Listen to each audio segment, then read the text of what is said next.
Hello, everybody. Let's talk about sex. My name is Jim Farmer. I am the festival director of Out on Film, Atlanta's LGBTQ Film Festival. This is our 37th year, and we have some amazing films this year. As always, we have a lot of great short films.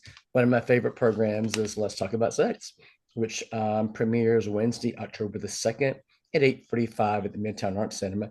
And we have two of the filmmaking teams that are part of our block.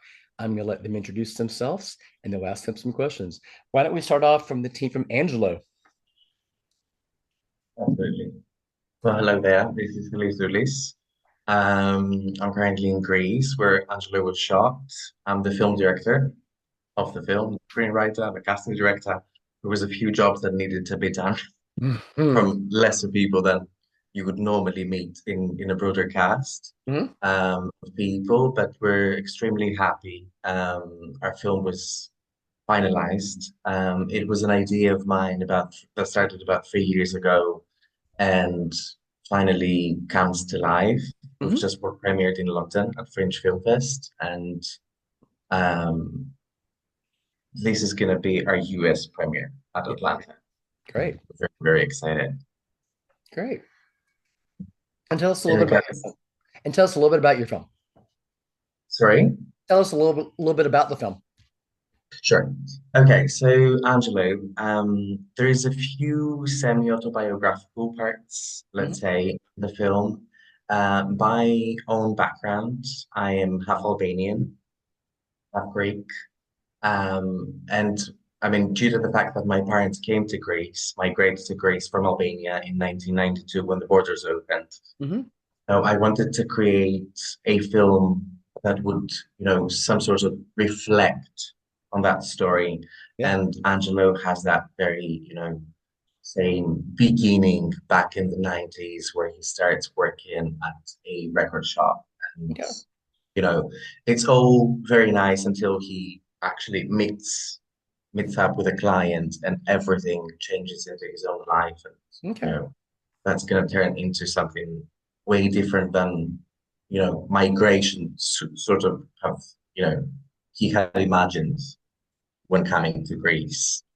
So yeah, it's a film we've been working on for the past 3 years, Mhm. and it's a shared vision of people that have trusted this. I mean, short films are a different business in the business Mhm. most times, and we literally gave it everything we had, and we really hope people, can see it. And even though there's no much talking in the film, not spoiling it, but there's not much talking in the film, we wanted to create something that would touch people in certain ways that you wouldn't need an actual script, let's say, or a dialogue, say, um, for everyone to feel something. Yeah. So we're very glad to be here. Great. Let's talk to the team from I Hope He Doesn't Kill Me. Hi, my name is Lyndon, and I am the writer and the co-director and one of the only two actors in the movie. It's a very, very tiny film. So, like Ellie's just say, a lot of sort of putting on multiple hats to get it made. It's a Our film is like a short, campy, outrageous sort of like comedy horror about Grindr hookups. So it's about this guy who's going to this person whom he's never met's house, and it's sort of all of the depraved possible ways that this night could go that run through his head as he's waiting on the doorstep. So that covers everything from, someone being a serial killer to someone being, very, very intense to someone being overly clingy. So all of the sort of, oh, I hope he's not like this. I hope he's not like that. I hope it all goes fine. So it gets pretty ridiculous pretty quickly. And yeah, that's our again. This is our U.S. premiere as well, and we're like so happy to be playing That's on film. great. So thanks for having us. No, we're excited as well. We'll keep the same order moving forward questions, but so both of you have this is still pretty early for both of you in your festival run. I mean, where will you be going after out on film? We'll start with the team from Angelo. Okay, yeah. So we started from London and Yeah, then we're heading to Europe at the moment on the 27th at Wave Film Festival. yeah. We're then playing at Atlanta. There is a couple of screenings in Seattle. We've Hmm. got um, Athens, early October at Athens International Film Festival. Very Yeah. excited about that too. Melbourne, Paris. There is a few stops, and we've just started rolling out, and we're finally very happy. We can now share. That's I think that's the most important thing. You've been building or something for years, or whatever the time that was for anybody, and then you're very excited, and at some point you think, oh, this is gonna be this is gonna be out really. This is gonna get to meet people. But yeah, we're now in a good run. I hope he doesn't kill me. Yeah, so this is so prior to Out on Film, we had we went to a smaller festival in London, and then we played at the Norwegian International Film Festival. And Hmm. at the end of the month, actually, like in like a week, we're going to be playing at Oslo Fusion. Oh, nice. Uh, yeah, which is great. And then right after that, we have the Iris Prize, which is in Yeah. Wales, which we're very very excited about, and very lucky for us. They have a partnership with Channel 4, so then it'll be on Channel 4 in the UK for the year, which is great. And then up ahead a bit after that, we have Aesthetica, also in the UK, Hmm. and then this sort of a smattering of different American screenings in Indianapolis and in Santa Fe, and then actually again in Atlanta with the Atlanta Horror Film Festival, and oh God, a couple others that I'm forgetting now. But yeah, so it's funny. It's a good month coming up. We're feeling very very very very lucky for between end of September and beginning of November. We have a nice little run. Nice. Obviously, the issue of sexuality runs through all these films, but it takes different courses as throughout in some cases it's you know kind of a what's happening? Is this guy going to kill me or what's going to happen? In other cases, it's more of a self-discovery and sort of awakening sexuality. But just if both of you could just sort of talk about what your central character is going through during the film. Can we start with Angela? Yeah, absolutely. Thank you. I feel like self-discovery is more of our thing at Yeah, this point because Angelo doesn't really know what he's getting into yeah. after meeting this client at the record shop he's working. So there was this need of mine to create a character that doesn't speak much but feels lots. And because of the fact that he's just, moved into a new country, um, it feels like he doesn't understand much. He doesn't understand the language, but he has to some sort of adapt to the environment he's working at and leaving at the moment. So Hmm. there is this character, Angelo, that we wanted to give the chance to overcome Yeah. what he thought his sexuality was. Okay. And even though I feel like there's times you might, I mean, I don't think anybody would see it and feel like, oh, that guy's gay or that guy's bisexual or that guy's straight, whatever.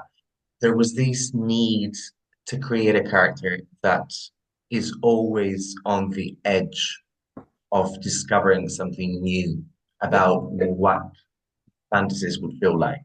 Okay. And because we're pretty much made of fantasies throughout the film, there is this environment we've created with lots of Greek and international references of places someone would cruise at or someone would need to be to meet new people at. Okay. It's a journey, it's a fantasy journey, I'd Okay. say. Great. I hope he doesn't kill me. Um, for us, I mean, really, ultimately, like the film occupies, I mean, even though it is a comedy, and we of course hope people laugh at it, like the sort of the present preoccupation is a sort of immense anxiety. And Yeah. anxiety is sort of born out of this simultaneous fear and desire. I Hmm. think that was one of the generators of the film that I found quite interesting was the fact that like and this very much is about sex, is the idea of like this desire for, I don't even want to say connection because I think that that might be a little bit too romantic. I think there is this desire sometimes just for sensation, and the fact that that desire for that feeling or that kind of interaction, that kind of encounter can be so strong that you can be willing to put yourself either in a dangerous situation or a potentially dangerous situation. And without trying to judge that, I was just very interested of those things simultaneously existing. The idea that you can go to someone's apartment that you don't know while being very afraid of the consequence of what they might be, but still do it, of course. And the only reason one would do that is because they have this desire to be with that person. So that was the sort of the give and take that I was really interested in. So this like fear and longing and how it can propel you into, in the case of our film, like a host of very, very silly farcical situations. Great. All right, final question. Can both of you talk about the importance for you of queer representation in your work? Again, we'll start with Angelo. Thank you. It's been massive. I mean, I've been working as a photographer and a filmmaker since about 10 years now. And I started thinking I wanted, I used to be a poet when I was very little, and I thought this would be, you know, and then I just realized people read less and less these days. So I had to create strong imagery to get into everyone's phones Mm-hmm. because that's what we do normally, just scrolling basically. So I wanted to create and recreate mostly imagery from the past that we need, to still um, sort of bring to the camera, bring to the paper, bring, in front of people, of Yeah. people younger than us, people that older than us, that still look up to art at the moment and feel like, oh, I used to live like that, or I would love to love, I would love to live like that, or this is something that it doesn't feel mine, but I still appreciate the fact that this is part of my culture, this is part of LGBT plus culture. Mm-hmm. So there was a strong need to create work and still create work that, can be part of history and can be part of heritage that, you have to look back and think. I mean, cruising mostly, because Mm-hmm. let's talk about sex. As far as I realized from Lyndon, it's a film that, still has to um pushes the boundaries against cruising and sex and casual sex. I mean, for us, it's different because the protagonist gets into some sort of scenery that he doesn't really know what he's gonna get into. When you're hooking up on Grindr, it's you think you're gonna get something, and then you might get something different. But for us, it was a different story, and we wanted to give that retro, if let's say, essence of what cruising used to be back in the days. Okay. Everyone has, that nostalgia about Yeah. Okay. I hope he doesn't kill me. Importance of representation. I would say for me, it sort of feels twofold as a filmmaker and as a writer. I feel like whenever making something with like a queer story or queer characters, I feel like what I'm sort of trying to do, I hope in a way that doesn't become obscuring, that sort of eclipses the movie itself. But I feel like ideally, I would love to create a sense of recognition in, certain audience members. There is something, an experience that I've had, and that I think many queer people that have seen good representation on screen, there is an immense sense of validation. And that might sound a little bit trivial, but I think it is very meaningful when you see some specificity of some relationship in your life or some experience you've had in Mhm. some way reflected. Because I think what it does is it makes you feel less alone. It sounds trite, but yeah, I think that's a very big part of it, is that sort of specific reference point that can make someone feel seen, which is something I care a great deal about. Now, the flip side of that is trying to create a story that is also legible to an audience member that hasn't had whatever experience it is that you're describing, in which case what you're also doing is creating a point of access. I think that's one of the reasons why I find myself drawn to comedy. Mhm. Of course, there are many different ways of telling very good stories, but I think for me, what comedy can allow for is a way in. So I think what I hope is that while this film is very much, I mean, it's very much a gay movie about a gay character in a situation that I think many gay men have found themselves in. I hope that by having sort of an outrageous sense of humor about it, it can also sort of allow people access into it or kind of disarm them into it, if that makes sense. Mhm. And by laughing at a situation, you have to engage it and understand it to a certain degree. Yeah. So yes, I think for queer audiences or audiences that have had an experience that I'm trying to depict, I'm trying to give them a sense of being seen or validation and sharing in that experience through depicting it on screen. And then for those that haven't, some way of reading it or accessing it or understanding it a little bit better than they did Yeah. before. Yeah.